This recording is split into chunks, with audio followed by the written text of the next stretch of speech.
Hey, Tribe Builder, welcome back to Brown Mama's Tribe Builder course. I'm Muffy Mendoza and I am excited to talk with you again. Remember, this course is made for any leader building community with care and intention. As you know, before we get into our lesson today, I want you to take our 30-second commitment and say our manifesto statement. So deep breath in and out. And let's begin. Repeat after me. We build community. We are moms, grandmoms, dads, and uncles and aunties and neighbors. We are childcare workers, nurses, bus drivers, and business owners. We are the village. We fill in the gap. We listen to stories, honor the presence, and validate the vision of everyday people. When one season ends and the next begins, when the needs shift, the questions change, and life gets real, we are there. We are space. We hold space. Space to learn, space to connect, space to lead, space to grow. Breathe, and let's get it. All right, so today we're doing something that can completely change how you lead: community resource mapping. And before we begin, I need to say this because usually they call this community asset mapping. People are not assets. I want to say that to you again. People are not assets. This is not a banking transaction. People have boundaries, dignity, lived experience, and whole interior worlds that we don't even have access to. They have place and history. They have personality, rules of belonging, and sometimes grief and joy living all in the same walls. So in this work, we're not mapping community to use it because it's not a it. We are mapping what's already in space so we can partner, temporarily inhabit with respect, care for what is already holding all of us up, and build in a way that gives back. Because a lot of burnout among tribe builders comes from this idea that we have to build alone in silos. And most of the time, you're not alone, you're just not connected. So, what is community resource mapping? It's a relationship first inventory of what already exists around you. So let's think supports, let's think spaces, let's think people who hold trust, let's think organizations already serving families, platforms where conversations are already happening, practical help that makes gathering possible. This is not a needs list. It's not a who can I contact for money list. Again, it's not a who can I contact for money list. And it's definitely not a how can I get people to do what I want them to do list. All of that is not accountable, clean, powered leadership. This is a village map, a map that helps you lead from connection instead of from depletion. So I want you to reframe how we teach what matters in community. Here's the heart of this lesson. When you map resources, you're not collecting, you're actually noticing. You're asking what already holds people. Where does trust live? Who are the natural caregivers and connectors? What spaces already feel safe, or what spaces require more care to enter? Because partnership requires something extraction never does: permission, reciprocity, and respect. So today we're going to map with these values in mind. Consent. People get to say yes or no. So when you map, you don't just be like, these are all the people and they're going to say yes to me. No, they get to consent. Reciprocity. We give, we don't just ask. So if we engage in partnership with them, what can we give them and what can they give us? 3, we're going to keep in mind care. We leave people and places better than we found them. I don't know about you, but my mom used to tell me that all the time when I was growing up. You leave a place better than you found it. So if you do partner with this institution, with this person, with this organization, how are you going to leave them better than you found them? So let's get into it. Here's a very simple framework, and you can use your Tribe Builders Roadmap in order to do this. You're going to draw, because it's already laid out for you there. So you'll draw 3 rings like a target, and ring 1 stands for right now. So these are the people and places you can reach out to today. relationships that you're already in. You already have consent with these people, or at least consent is just one ask away. Maybe you've already even engaged in some reciprocitous, partnership with them. But these are relationships that are already, you're pretty close to already. So ring one is going to be right now.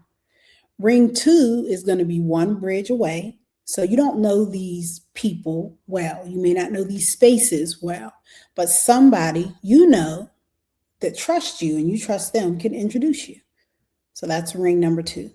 And ring number three is reach, meaning it's going to be a reach for you to get to these people. This is aspirational. This requires time, relationship building, or a worn pathway. And I want to be clear about ring three. Ring three is aspirational, but it is also your impetus, right? So when you're listing out your ring three, you also want to think about not just, I want money from this organization. Who's there? What impact are they having? What can I do in my everyday life to actually build relationship with this person, or what commonalities do we have? So don't just make an aspirational ring that's like, this is my I want it later list. These are synchronicities that you are looking forward to having. Now, inside of those three rings, we're going to map 5 types of resources.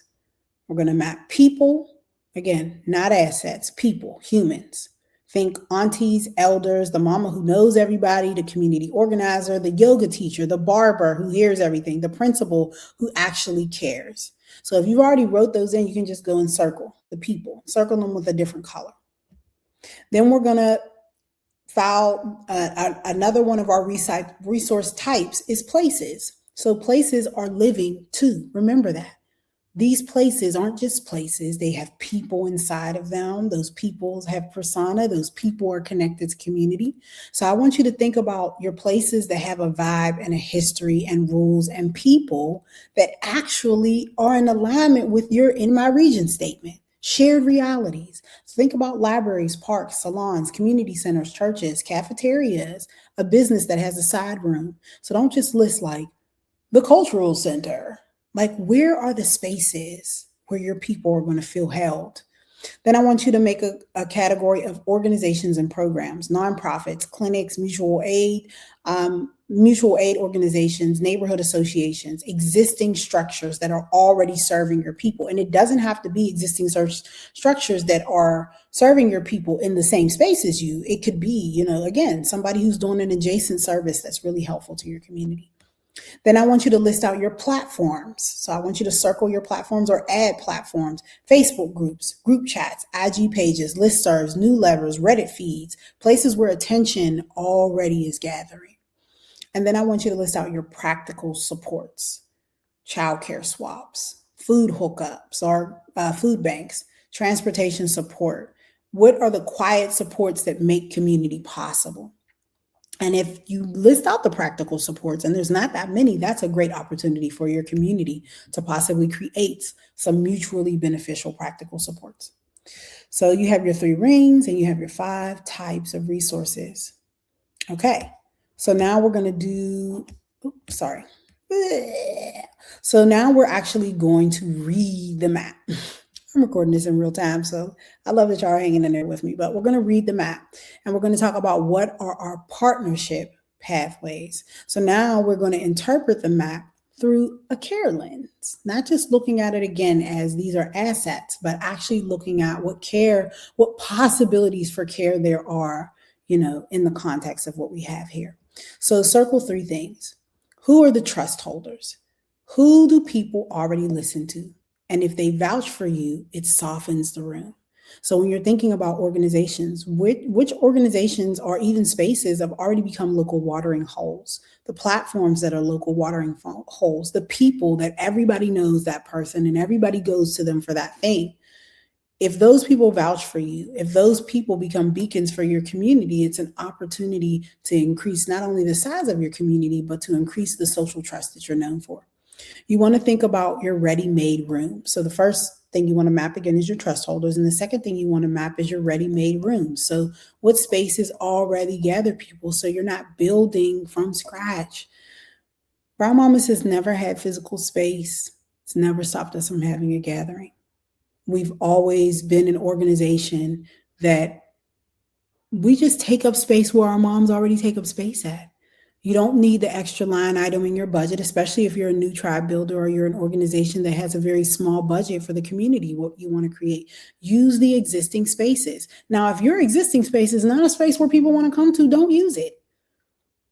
Because community building is not about convenience for the leader. Community building is about convenience for the community members.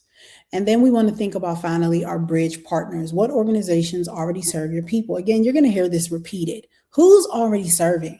And could you partner with them in ways that are mutually supportive? So that is always the thing. The thing is always, could we partner in a way that's mutually supportive with any of these? Whether it's your trust holders, your ready-made rooms, or your bridge partners. So now ask two important questions. So once you've got those partnership pathways laid out, where do I need permission and what can I offer in return? So I want you to write that out. And some spaces require a relationship before you enter. So that's not a barrier, that's just wisdom, right? So where do I need permission? And maybe even write out who you need permission from. And then what can I offer in return?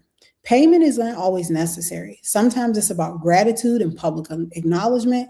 Sometimes it's about volunteering for an hour, you and other people that are on your tribe building team volunteering. Sometimes it's about bringing supplies, like just showing up with what people need, sharing their program with your community, leaving the space clean and cared for when you're done with it, and actually asking, what would be supportive for you?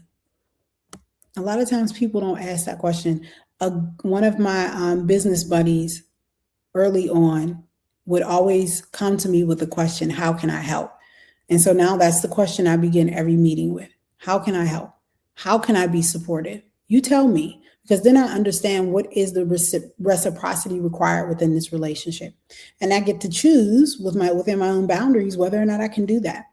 Because we're not here to take, we're here to belong. And we're here to belong well. Not just belong, but to belong well. So again, you got your action step for this week. So you're going to pick 3 resources from your map. So, this is your action step for this week, and you can do this in your Tribe Builder workbook. You're going to pick 3 resources from your map, 1 person, 1 place or platform, and 1 organization. And you're going to send 1 partnership message.